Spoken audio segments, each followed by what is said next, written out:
Bueno, espero que se pueda ver las diapositivas, o por lo menos yo mandé la presentación porque tengo miedo de hacer lío presentándolo desde acá.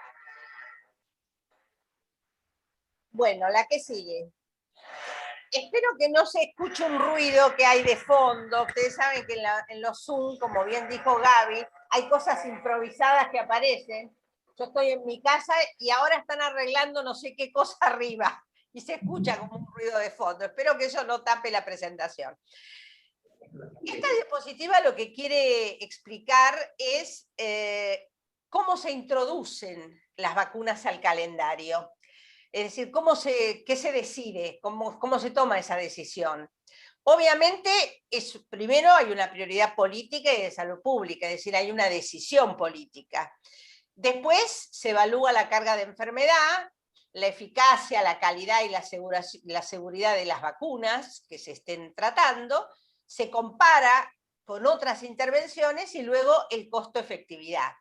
Desde que se decide una introducción a un calendario de vacunación hasta que se efectiviza, a veces pasa bastante tiempo, porque eso depende de los recursos. La que sigue. La próxima. Bueno, acá es un cuadro muy... la anterior. Estaba esquematizado toda la introducción en la Argentina hasta el 2017. Es simplemente para que ustedes vean cómo el calendario se fue haciendo cada vez más complejo y cómo se fueron introduciendo las distintas vacunas en distintas poblaciones y durante este tiempo. El objetivo del día de hoy, la que sigue, es ver, porque no se puede tratar todas las vacunas, obviamente en una charla que es acotada, ver cuáles fueron los últimos cambios, y para eso vamos a tomar los que se hicieron fundamentalmente en el año 2020, en medio de la pandemia, que fueron la modificación de polio, la modificación de huéspedes especiales, del programa de huéspedes especiales, y con VPH, si bien no fue algo diferente en el 2020, siempre los tratamos de ponerla porque es una de las vacunas que necesitamos que la gente más se concientice. Bueno, la próxima. Si nosotros vemos, vamos a empezar por polio, vemos que uno de nuestros problemas, no es solamente con estas vacunas, sino con todas y cada vez más, es las coberturas. Y si nosotros vemos esta curva, no importa exactamente a cuál vacuna se refiere, y es hasta el 2019, porque todavía no están las del 2020, vemos que a pesar de tener vacunas y a pesar de que estén disponibles, las coberturas no llegan a ser las que nosotros quisiéramos. Deberíamos estar por arriba del 95%, y sin embargo estamos arañando los 80% para cualquiera de las vacunas. La que sigue. Si vemos el cuadro específicamente de polio, vemos cómo fuimos avanzando. En el año 1988 se comenzó lo que sería la Iniciativa Mundial para la Erradicación de Polio. Ahí se dijo, bueno, esta enfermedad hay que erradicarla, entonces hay que hacer un camino. En el 94 se decretó que América estaba libre de polio y luego se fueron sumando otras regiones. Después se empezó con el Plan Global para la Erradicación. En el año 99 fue el último caso de polio tipo 2 y en el año 2012 el último caso de polio tipo 3. Y el switch de vacunación, que ahora voy a explicar, fue en el 2016. ¿Se escucha? La que sigue. La próxima, ahí está. Acá lo que vemos resumido es la vacuna Salk o IPV, que viene a ser una vacuna inactivada inyectable contra polio 1, 2 y 3, logró contener la pandemia que había en el año 1955 hasta el 1957 y todas las epidemias de fines de la década del 50. En el año 64 empezó a utilizarse la vacuna Sabin o triple OPV, que era muy aceptada por la facilidad de administración y que eso redujo bastante el número de casos. En la región de las Américas, el último caso de polio por virus polio salvaje se produjo en el año 91 en Perú. Y ahí la Comisión Independiente de Expertos declaró la eliminación de la circulación de polio salvaje del continente americano el 20 de agosto de 1994. La que sigue. Siguiendo entonces con este tema, el último caso de polio virus salvaje de tipo 2 en el mundo ya se detectó en el año 99. Y además, sumado a esto, sabemos que el componente del tipo 2 de la vacuna polio era el que causaba más del 80% de los casos de parálisis por polio derivado de esta vacuna. Y por esa razón, en el camino a la erradicación, el plan estratégico para la erradicación de polio y la fase final recomendó retirar todas las vacunas orales contra polio, iniciando primero la retirada del componente 2. Y esto fue en el año 2016 en forma simultánea en todos los países que la empleaban y empezó a utilizarse las vacunas inactivadas en esos lugares que solamente se usaba Sabin. La que sigue.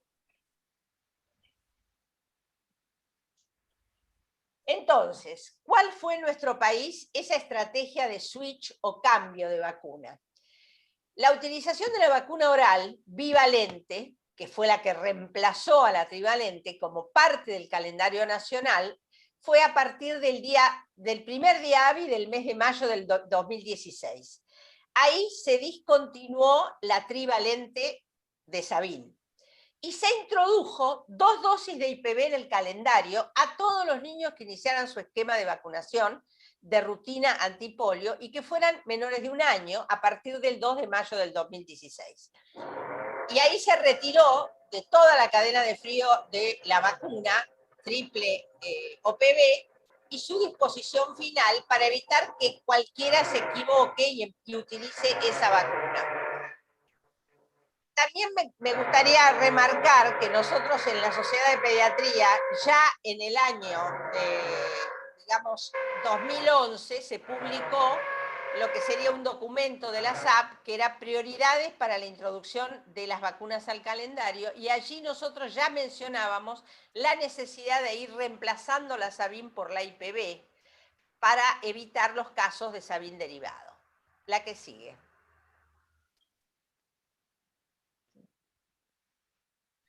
Entonces, ¿cuál fue el fundamento del cambio de esquema, que fue el que se hizo el año pasado? La introducción del IPV es un elemento clave del plan para la fase final y era la única herramienta disponible para reducir los riesgos asociados al uso de la vacuna Sabin oral. Es decir, cuando se empezó a usar la Sabin, el problema era tratar de evitar los casos de polio y esa vacuna era la mejor. En la medida que se fue sacando los casos de polio, ahí teníamos que compensar los problemas que ocasionaba utilizar una vacuna a virus vivo atenuado como era la Sabin. El rol principal va a ser mantener la inmunidad con estos 3 tipos de polio mientras sea necesario, vacunando a la población mundial.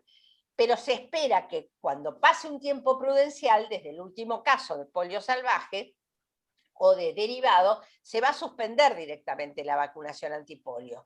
Y la parálisis por polio habrá sido la segunda enfermedad en ser erradicada del mundo, la primera fue la viruela. Entonces, para poder llegar a eso, hay que pasar por estos pasos. La que sigue. Bueno, entonces, considerando un esquema de 3 dosis, o sea, ya en el año 2020, o sea, el año pasado, en medio de la pandemia, se consideró un esquema de 3 dosis más un refuerzo. Antes nosotros teníamos 3 dosis, un refuerzo y luego otro. En este caso, el refuerzo podía ser administrado tanto a los 18 meses como a los 5 o 6 años, ya que las 2 opciones tenían nivel de protección adecuada. Teniendo en cuenta estos factores, el Ministerio recomendó la vacunación de 3+1 para el año 2020, 3 dosis de IPV a los 2, 4 y 6 meses y el refuerzo al ingreso escolar. Es decir, se suprimió el esquema actual de dosis de los 18 meses. El esquema actual, estamos hablando del año pasado. Y dicho cambio en el esquema de vacunación antipolio quedó plasmado en una resolución el 22 de abril del 2020, en medio de la pandemia. Y empezamos con esto el 1 de junio del 2020. La que sigue.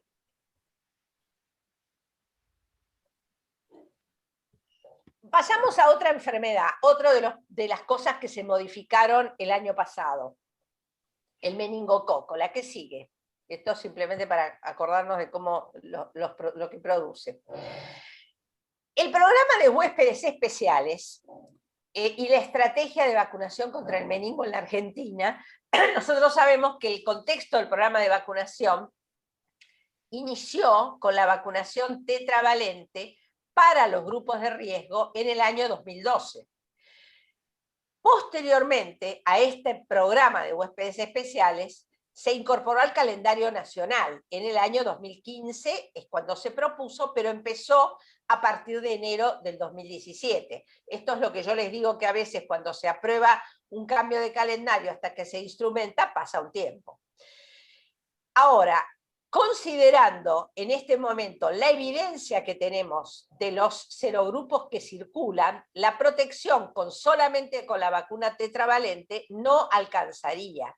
Entonces se complementa con la estrategia que ofrece la protección contra el serogrupo B, para poder cubrir y reducir al máximo el riesgo de padecer enfermedad meningocócica invasiva. La que sigue. Es decir, que el programa de huéspedes especiales en el 2020 lo que hizo para la enfermedad meningocócica es asociar la vacuna tetravalente con la vacuna Bexero, es decir, Menveo y Bexero. La que sigue. Fíjense ustedes qué fue pasando con la enfermedad meningocócica. Los casos fueron disminuyendo. Habitualmente esto sucede con muchas enfermedades. Acá no hubo ninguna intervención de vacuna porque la vacuna recién se introdujo en el año 2017, hay muy poquita la diferencia, pero fíjense ustedes que son muy pocos casos, 87, 97. Seguramente debe haber más, pero estos son los que llegan al Malbrán, los que se pueden identificar. Es decir, estábamos frente a una enfermedad que tiene muy pocos casos, pero que tiene una morbilidad y mortalidad muy importante y sobre todo produce una gran discapacidad. Entonces, ese fue el criterio cuando se introdujo al calendario, no solamente por la carga de enfermedad, sino por las secuelas que esto podía producir. La que sigue. Y aquí vemos los cambios que hay habitualmente de todos los serogrupos, donde vemos, por ejemplo, en el superior, que es el B, es el que está predominando en este momento. Y el W fue disminuyendo, lo mismo que el C y el X y el Y, que siempre fueron no muy altos. Entonces, la que sigue. En el año 2019, que son las cifras que tenemos, sabemos que el 50% de los casos, en un número muy chico, porque fíjense que son 88 casos, o sea que en ese número tan chico, la mitad eran por serogrupo B, y sobre todo en el primer año de vida. Y luego el resto teníamos casi un 30% con el serogrupo W, y todo el resto sumaban la mitad de todos los otros casos. Pero quiere decir entonces que la mitad de los casos eran producidos por el serogrupo B. Entonces, en ese contexto, si uno quiere proteger de enfermedad meningocócica, tiene que tener una cobertura para las dos, con las dos vacunas disponibles. La que sigue. Entonces, acá hay algunos conceptos que son los que permitieron decir cuál era la población objetivo. Nosotros sabemos que en los pacientes asplénicos hay un aumento significativo del riesgo de infecciones graves por gérmenes capsulados, que no solamente son el meningococo. También tenemos el estreptococo, el hemófilo, que son causas de sepsis fulminantes post-esplenectomía con una mortalidad superior al 50%. Algunos se acordarán, un médico que tuvimos, ustedes la mayoría son mucho más jóvenes, pero algunos por ahí lo han escuchado, nosotros teníamos un médico japonés que era toxicólogo, y se murió con una sepsis que nosotros pensábamos en ese momento que era una meningococcemia y resultó ser por neumococo. Entonces este paciente no tenía vaso. En los pacientes que tienen déficit del complemento, el riesgo de enfermedad meningocócica es 1000 veces superior a la población general. En los chicos con VIH-Sida también tienen un riesgo 25 veces superior que los niños sanos, y los que tienen tratamientos con eculizumab también tienen un riesgo que es mucho más alto, 10.000 veces más que en la población general. La que sigue. En base a estas instancias, a lo que uno ya conoce, entonces, en este programa de huéspedes especiales, ¿a quién se vacuna? A los que tienen asplenia, a los que tienen déficit de factores del complemento, a los que están en tratamiento con eculizumab, a los niños con HIV, menores de 18 años, y también a los trabajadores que manipulan o procesan cultivos bacteriológicos que potencialmente se pueden contaminar. Entonces, ese fue la introducción o el cambio que hubo el año pasado para el programa de huéspedes especiales, que a veces algunos pueden no conocerlo y no saben que en realidad el ministerio cubre esto en forma gratuita, y estos pacientes son los que deben ser vacunados con las 2 vacunas disponibles. La que sigue. Y acá tenemos los esquemas. El esquema que utiliza el ministerio es con la Membeo, pero podría ser con cualquier vacuna con la que esté disponible, donde según la edad de comienzo de la vacunación serán los esquemas con 3 dosis o una, y siempre con algún refuerzo. Sabemos que los huéspedes especiales necesitan el esquema de más dosis. Entonces, si nosotros tenemos el esquema normalmente en el calendario de 2+1, con los huéspedes especiales es 3+1. Y así es en todos. No hay datos en los mayores de 65 años y limitados datos entre los 56 y 65. La que sigue. Y con respecto a la VEX0, en este caso pasa lo mismo, según el momento en que se indique, ahí será la cantidad de dosis necesarias, y eso lo ven ustedes perfectamente en el cuadro. Tampoco se ha establecido la seguridad y eficacia en los mayores de 50 años. Es decir, resumiendo, este programa de huéspedes especiales introdujo las 2 vacunas que protegerían contra los 2 serotipos que circulan, por lo menos hasta ahora. Veremos el año que viene qué es lo que pasa, o este año. La que sigue. Y por último, tratar de hablar del virus papiloma humano, que ha sido muy importante su introducción en el calendario y que es muy importante sostenerlo. Y vamos a ver que uno de los problemas que tenemos con esto son las coberturas. Nosotros sabemos que el impacto sanitario del cáncer asociado a VPH obviamente será mucho mayor con el cáncer de cuello, pero también hay otros cánceres que pueden influir tanto en el hombre como en la mujer, que ahí vemos, por eso esto fue introducido y cambiado durante todo este tiempo. La que sigue. Acá es simplemente para recordar cuáles son los genotipos que influyen en el cáncer.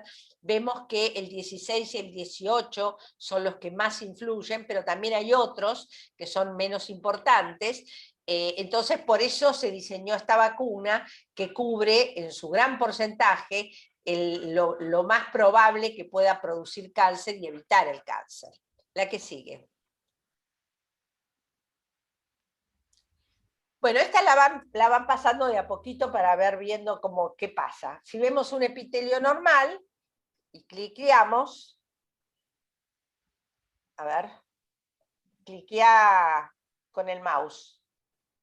Ahí, aparece el virus, se va haciendo la modificación, seguí nomás, así lo vamos viendo, se produce sin 1. Estos son lesiones epiteliales que pueden producir con la modificación del virus en meses, luego pasa sin 2, en años, la que sigue, es decir, la infección persistente, vemos que seguimos, va modificando todo el epitelio, se transforma en SIN1, en SIN2, SIN3, hasta llegar al carcinoma in situ. Lo que nosotros tenemos que tratar es de evitar que entre el virus, y eso es el objetivo de la vacunación. La que sigue. ¿Qué pasó con el calendario nacional con la introducción de VPH? Primero se incorporó para las niñas de 11 años, nacidas a partir del año 2000. Esto fue en el 2011, y se introdujo la vacuna bivalente, que era la Cervarix. Luego, en el 2014, se hizo la transición a la vacuna cuadrivalente, que es la que se usa actualmente, que es la Gardasil. En el año 2015 se modificó de 3 dosis a 2 dosis, y en el año 2017 se incorporó a los varones nacidos a partir del año 2015, no me acuerdo ahí qué dice. Bueno, siempre estaban incluidos los varones y mujeres entre los 11 y los 26 años con VIH y trasplantados. Eso todavía sigue. Entonces, así fue modificándose el programa de vacuna VPH. La que sigue. ¿Cuál fue el objeto de introducir en varones la vacuna? Por empezar, un efecto directo de las enfermedades asociadas, es decir, de prevenir en los varones los cánceres asociados, que son menos que los de cáncer de cuello, pero que existen. Después la equidad de género, y después el efecto indirecto, que es el efecto rebaño, donde produce una disminución también del cáncer de cuello, al dejar de circular. Y este esquema de 2 dosis se da de la misma manera en los varones que en las mujeres. La que sigue. En la Argentina, el laboratorio de referencia, el Malbrán, comenzó una vigilancia virológica para conocer el impacto, a ver qué pasaba introduciendo esta vacuna, siendo las adolescentes de las primeras cohortes vacunadas el blanco más temprano para evaluarse.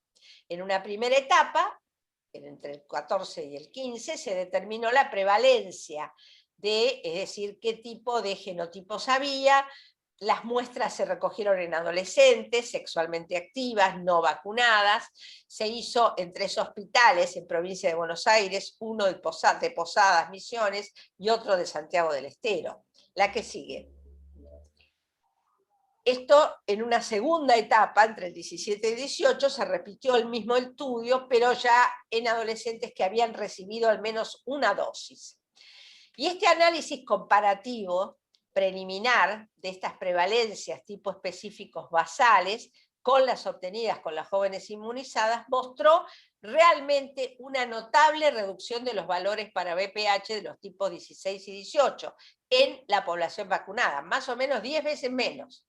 Y se estimó entonces que la efectividad de la vacuna era del 93.6% para protegerlos contra los virus de 16 y 18.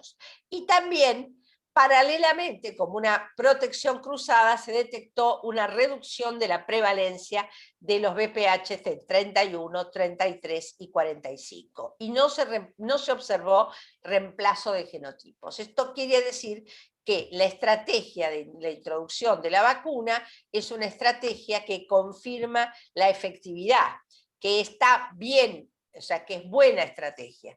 La que sigue.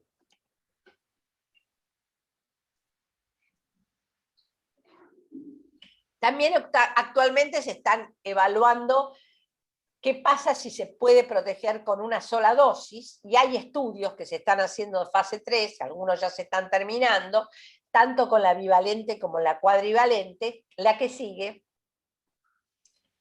donde en realidad lo que se dice, ¿qué sabemos de esto?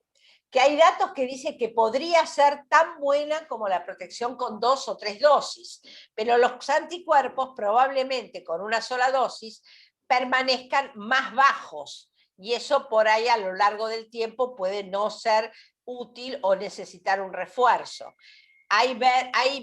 Se está viendo si esto es válido.